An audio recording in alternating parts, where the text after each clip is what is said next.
Buenas tardes, bienvenidos a una nueva clase, en este caso virtual, por cuestiones que ustedes ya saben y también porque hacer una clase con tan poquitos no me parecía tan productivo y pensé que en algún momento ustedes iban a poder ver la clase y a tomar los apuntes correspondientes. En la clase de hoy vamos a retomar un poquito lo que tiene que ver con las revoluciones industriales y vamos a adentrarnos en los sistemas ideológicos sobre lo que se va a basar el siglo XIX para la clase que viene, adentrarnos en imperialismo y Primera Guerra Mundial. Para eso es importante que ustedes tomen apuntes acerca de las distintas cuestiones y que si tienen dudas, en algún momento nos podamos conectar para que se las puedan sacar y avancen con el otro docente en el mes de septiembre con total tranquilidad. La clase pasada yo les había pedido que leyeran un material vinculado con la Revolución Industrial, en donde podíamos ver las similitudes y las diferencias entre la primera y la segunda. Con respecto a la primera, sabemos que se va a gestar en Gran Bretaña hacia 1776, porque allí estaban dadas las condiciones para que se produjeran.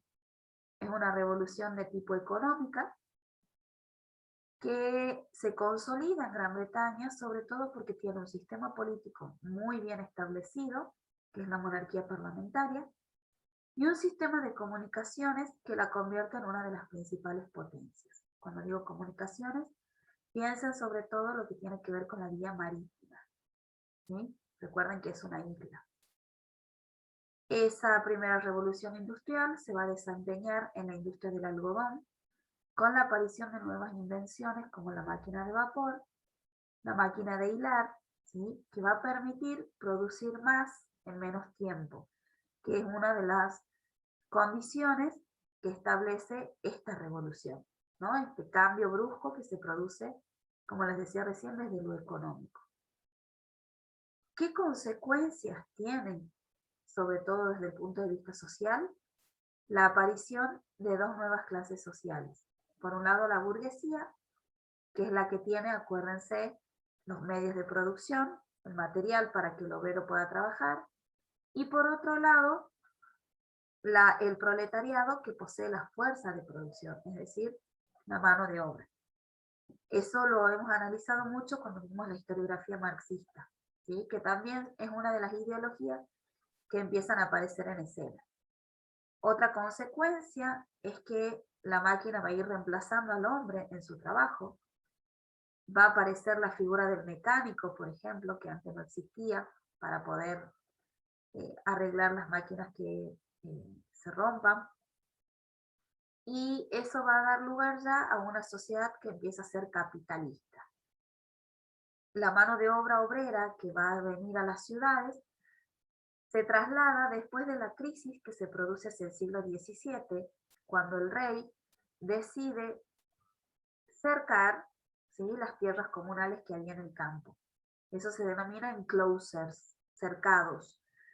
Entonces esas tierras que antes podía usarla cualquier campesino, dejan de poder ser usadas para la cosecha o para darle de comer a los animales. Entonces el campesino empieza a ver su vida un poco más difícil. No puede cosechar, no puede alimentar el ganado, por lo tanto se limita solo a su tierra y empieza a haber crisis, hambrunas, epidemias, muertes, que hacen que muchos vengan a la ciudad en busca de nuevos trabajos. Son ellos los que se van a convertir en la primera mano de obra de esta revolución industrial. Con respecto a la segunda, ya se va a dar hacia fines del siglo XIX, particularmente 1873. El lugar donde se va a disparar ya no va a ser Inglaterra, aunque también se va a llevar a cabo la segunda fase, pero ahora se va a dar más en el continente europeo. Cuando digo en el continente europeo, hablo de Francia, de Alemania, en América de Estados Unidos y en Asia de Japón. Esos son los países en donde se va a llevar a cabo esta segunda fase de la revolución industrial, que muchos la denominan segunda revolución industrial, pero los historiadores preferimos llamarla segunda fase de aquella primera que empezó en 1776. Por supuesto que el énfasis ahora no va a ser la industria liviana como fue la del algodón, sino que se va a dedicar mucho más a la industria pesada, a la industria del hierro, a la industria del acero, a la industria del ferrocarril, ¿sí? Van a aparecer nuevas invenciones como la locomotora eléctrica, la luz, y se va a hacer hincapié entonces, como les decía recién, en la industria química, siderúrgica y de la electricidad. ¿Por qué es una revolución más compleja? Primero, porque hay adelantos tecnológicos. Segundo, porque ya la mano de obra es más especializada, gracias a las nuevas formas de trabajo como lo fueron el taylorismo y el fordismo, que seguramente habrán leído en el material. Hay una mayor demanda de capitales, ¿sí? Y las mercaderías y las personas llegan a lugares que eran prácticamente desconocidos. Como les decía recién, entonces Francia, Gran Bretaña, Bélgica van a tener un desarrollo importante, mientras que otros países como España, Italia, Rusia o el Imperio Austrohúngaro van a tener una industria mucho más aislada, leve, porque se van a basar en el desarrollo agrícola. Alemania también va a aparecer en esta segunda fase de la revolución industrial, pero todavía no está unificada. Se va a dar más en el norte que en el sur. Y Estados Unidos y Japón se van a convertir en potencias industriales, pero ya fuera de Europa. Eso va a dar lugar, el desarrollo de esta segunda fase de la revolución industrial, a que aparezca lo que se llamó la División Internacional del Trabajo. Esa División Internacional del Trabajo va a unir a todos los países que hayan formado parte o que hayan pasado por esta revolución industrial, pero se van a dividir en dos grupos. Por un lado, los países industriales o centrales, que son aquellos que fabrican productos pesados, ¿sí? Y que invierten en otros países periféricos, sobre todo en ferrocarril y alimentos. Puedo poner el ejemplo de Gran Bretaña, que va a invertir en la Argentina, por ejemplo. Y el otro grupo van a ser aquellos países productores de materia prima o periféricos, en donde la Argentina forma parte de ese grupo, porque produce sobre todo materia prima y alimentos. Esta segunda fase de la revolución industrial trae consecuencias, sobre todo en lo que tiene que ver con lo social, porque genera mucha pobreza, ¿sí?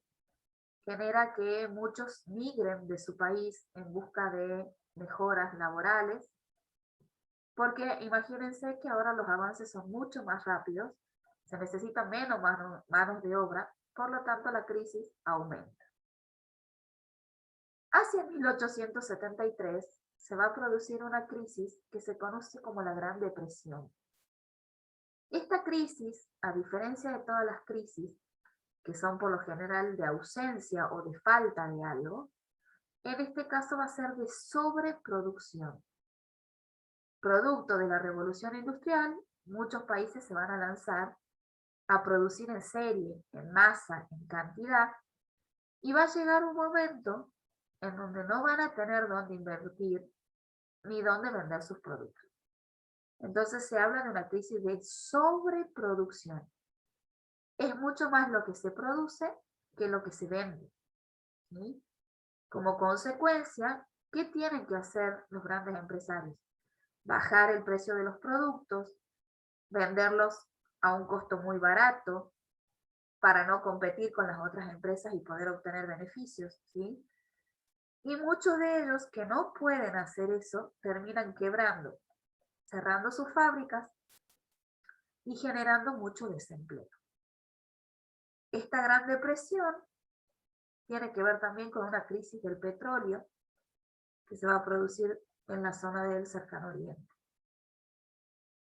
¿Qué consecuencias trae esta crisis de sobreproducción? Bueno, que el Estado termine interviniendo en la economía, que era algo que no pasaba hasta ese momento, que se inicie el proteccionismo económico, donde los países protejan a sus industrias, aumentando los impuestos a aquellos productos que vengan desde el exterior, aparece un tipo de mecanismos que se llama el monopolio comercial, donde las grandes empresas absorben a las empresas pequeñitas y monopolizan un producto determinado.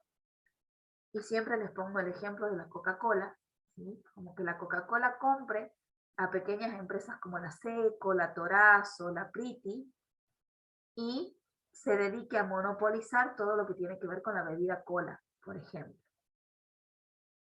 Se fusionan entonces las pequeñas con las grandes empresas, dando lugar al monopolio comercial, ¿sí?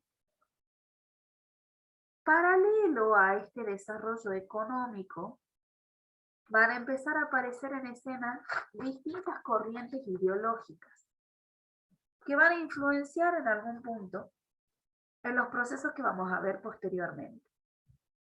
Y entre ellos vamos a encontrar el socialismo, el anarquismo, el liberalismo y el nacionalismo. Cada uno de ellos va a tener sus ideales y sus representantes. Con respecto al socialismo, es una corriente que se va a empezar a despertar en algunos países como Francia y Rusia, sobre todo vinculado al sector obrero. Este socialismo sostiene que hay una lucha de clases muy marcadas entre la burguesía y el proletariado que no debería existir. Y sostienen que el proletariado debe llevar a cabo una revolución y tomar el poder. Propone que la sociedad sea sin clases sociales y sin desigualdades, una sociedad equitativa e igual para todos. Y va a tener como principal representantes a Marx y a Engels, que ya lo habíamos trabajado en la primera mitad del año, ¿sí? Estos socialistas con la División Internacional del Trabajo van a empezar a luchar, sobre todo contra el capitalismo, y van a ir obteniendo algunas series de reformas vinculados a lo laboral, ¿sí? A las mejoras laborales. Luego vamos a tener el anarquismo, que se caracteriza por ser un sistema donde no quieren que el Estado exista, ¿sí? Que el Estado determine la relación de las sociedades, sino que sostiene que es la sociedad misma la que puede arreglarse a través de cooperativas, por ejemplo, y funcionar. Y vamos a tener una corriente nueva que es el liberalismo, que va a surgir sobre todo después de la Revolución Francesa y que va a proponer distintas cosas desde lo político y desde lo económico. Y por último, vamos a leer o van a trabajar con el nacionalismo, que es quizás el que más nos interesa porque va a repercutir en los próximos procesos que vamos a ver, que son el imperialismo y la paz armada. Entonces, la propuesta es leer dos archivos que yo les voy a poner en la clase, ¿sí? En el aula virtual, realizar un cuadro comparativo entre ellas, en donde les va a permitir visualizar cuáles son las características y las similitudes y diferencias entre todas las ideologías. Los invito entonces a realizarlo en grupo de 2 personas. Me envía el trabajo solo uno, ponen el nombre de las 2 personas y eso va a ser hasta el próximo lunes que vamos a tener nuestra última clase. Si no es posible volver a conectarnos, vuelvo a hacer esta especie de tutorial para que ustedes puedan verlo en algún momento que tengan del día. La idea es que puedan tomar apuntes, que si tienen dudas se comuniquen conmigo y tratemos de resolverlas, pero no son temas difíciles de tratar. Además, yo les conté que pueden encontrarlo en cualquier libro de secundaria y que tranquilamente lo van a poder leer e interpretar, ¿sí? Entonces, la invitación es tomar apuntes de esta clase, leer el material propuesto y realizar el cuadro comparativo para presentar como un trabajo práctico más de lo que venimos analizando y trabajando, ¿sí? Que tengan un buen lunes y cualquier duda saben que se pueden comunicar conmigo sin ningún problema. Que estén muy bien. Adiós.